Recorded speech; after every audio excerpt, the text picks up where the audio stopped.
Okay, guys, I'm here today with Gordon Ryan. Huge honor for me as always. Guys, Gordon just finished showing his newest instruction, the supine guard. That's the open guard with the back on the ground. So the last instruction he did was the seated open guard, and was one of the best set instructions at BJJ Fanatics. Was one of the best videos we ever had. And today he's gonna show us here one of the moves that he showed in his instruction. That's the difference between the berimbolo no gi to the berimbolo with gi. So I'm wearing the top part of the gi here, and I'm excited to see this difference. Let's do it, Gordon. All right, so there's many differences. We can start getting into how you hide your legs and things like that, but it's just gonna take way too long. That's in the instructional. All right, but one of the main differences as far as positional attacks with your partner is when I go to attack my partner's back with the gi, it's very easy to create upper back exposure. Okay, you have to learn to determine whether you're going in and looking to get lower back exposure or upper back exposure first, or if you eventually have to obviously do both. Okay, whenever I attack a berimbolo with the gi, it's easy to create upper back exposure. Okay, if I can create upper back exposure with the berimbolo, I can take my partner's back. Okay, it's easy to create lower back exposure, but it's hard to create upper back exposure. With the gi, I have the luxury of being able to grab either his belt, which some players like to use, or straight collar or a cross collar. Because I have a hold of the fabric of the gi, it's easy to create upper back exposure. Okay, so for example, if we both sit, if I go into your typical berimbolo, I can grab Bernardo's gi like so. As I start the motion into a berimbolo, I have control of his upper body. So as I start to invert underneath Bernardo like so, I get my knee behind his. Notice I still have this gi grip. So when Bernardo goes to put his upper back on the floor and move out and away from me, it's very easy for me to grab his gi pants like so and start to move Bernardo into a position where now I can control his upper back. When he goes to scoot his shoulders away from me, try to move out towards the wall, he can't because I have control of his gi. When he goes to move out towards the wall now and I don't have control of his gi, he can scoot away and now he can easily get away from it. Okay, so when I start this motion, going into a berimbolo, I have the luxury of controlling Bernardo's upper body in some way, either with a belt grip, a collar grip, or a cross collar grip. So as I go to start going in and hitting this berimbolo, I can easily start to create upper back exposure, where now Bernardo's lower back and upper back are both exposed. So as he goes to start moving away from me, it's easy to start moving him down the floor and into positions where we can go in and start to attack his back. Okay? So that's a berimbolo with the gi. Now, let's contrast that where Bernardo takes the gi off, and now we have to go in. When I try to go into a berimbolo without the gi, now the issue is, how can I create upper back exposure? It's easy to create lower back exposure. So when I go, I initially go in this time, instead of using a collar grip, I'm just going to use a tight waist like so. I start to invert, and now from here, I have easy lower back exposure, where now Bernardo's lower back is off the floor. But if Bernardo insists on keeping his two shoulders glued to the mat, it's hard now for me to get any kind of upper back exposure, because I do not have the luxury of being able to control his upper body through that lapel grip. So what does this mean for us? When you do berimbolos with the gi, it's your choice whether you choose to enter into your partner's legs, sweep them to bottom position, or attack their back. Okay?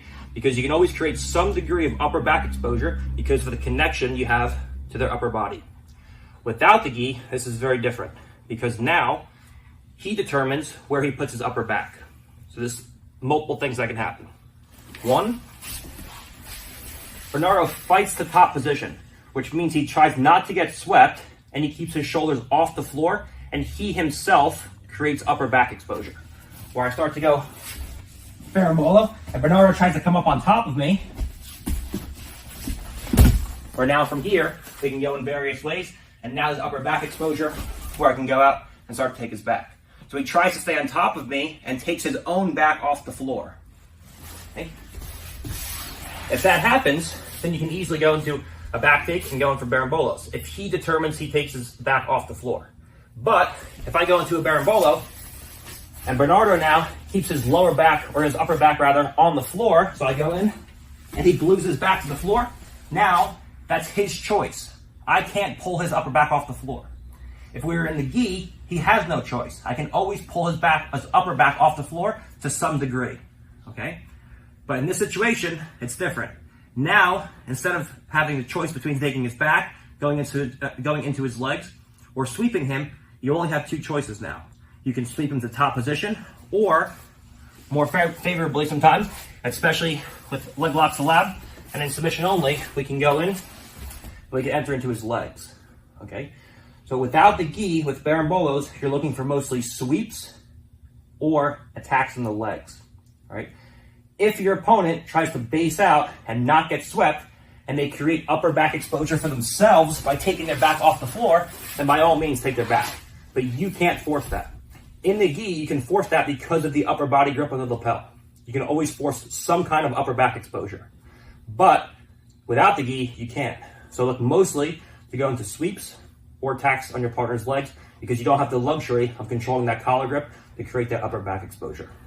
So, Gordon, I was just picturing here, like, who likes to do the berimbolo no gi, but doesn't have a good leg attack? So they leave a lot of opportunities on the table, right? Because I can see like how you mix the going to the berimbolo with like you either go to the back or you go to the leg attacks, right? Yeah, because there's so many IBJJF guys that do berimbolos really well. They don't really see those guys doing, you don't really see submission only guys, too many submission only guys or guys in ADCC doing berimbolos. It's mostly either lightweight guys or mostly wrestling in ADCC especially. So you have a lot of guys who are very good under the IBJJF rule set doing berimbolos mostly, but heel hooks aren't allowed. Okay, it's mostly in the gi. So this is just a nice interface between doing berimbolos and chain leg locks in with those attacks. Yeah. So Gord, can you show one more time the one that you go to the leg attacks? Man, that was very nice. Yeah. So we come in now. We go in with the berimbolo. Now we can play here, or we can play here. This is a whole different can of worms here. Okay, here obviously there's some leg exposure for he can attack my legs, but you can play either or. All right, now as I go to look to invert, instead of going in for a collar, I just go in and look to take a tight waist on Bernardo's far hip. Now from here, as always, we get our knee behind Bernardo's knee like so. Where now, let's just move out a little bit that way. New direction? Yeah. Now Bernardo has a choice. If Bernardo tries to get up on top of me, now he can always come in, and now he can create upper back exposure. Or now, even if he goes to put his back on the floor, his elbow can't get to the ground, and now there's at least some degree of upper back exposure where we can look to start coming out and sitting him up and taking his back. If, on the other hand, Bernardo knows that, okay, if he goes to come on top, he's gonna get his back taken. So what does he do? He feels the inversion and he throws his back to the floor. Okay, whenever I see this and I can't get that upper back exposure, I have one leg in and one shin behind his knee. Now from here, we're gonna make a pass off, where our left hand moves from the ankle to a scoop grip on Bernardo's leg like so. Now what I have to make sure of is I'm not naive, I don't sit up and he throws his leg around and triangles me. That's no good. I always make sure when we come in, we keep our head glued to our partner's, our ear, glued to our partner's leg like so. We put a wedge inside of our partner's far leg. So now as he goes to triangle me, it's difficult for him to move. Now from here, we just invert our knee. We slide our right knee up like so.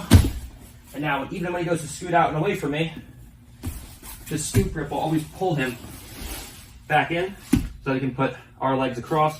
Now we can go into all of our favorite leg attacks, or we can heist up and go into guard passes from here with any attacks that you want. Man, that's amazing. So we went from the leg attacks to your best passes pretty much. Yep. Man, that's amazing.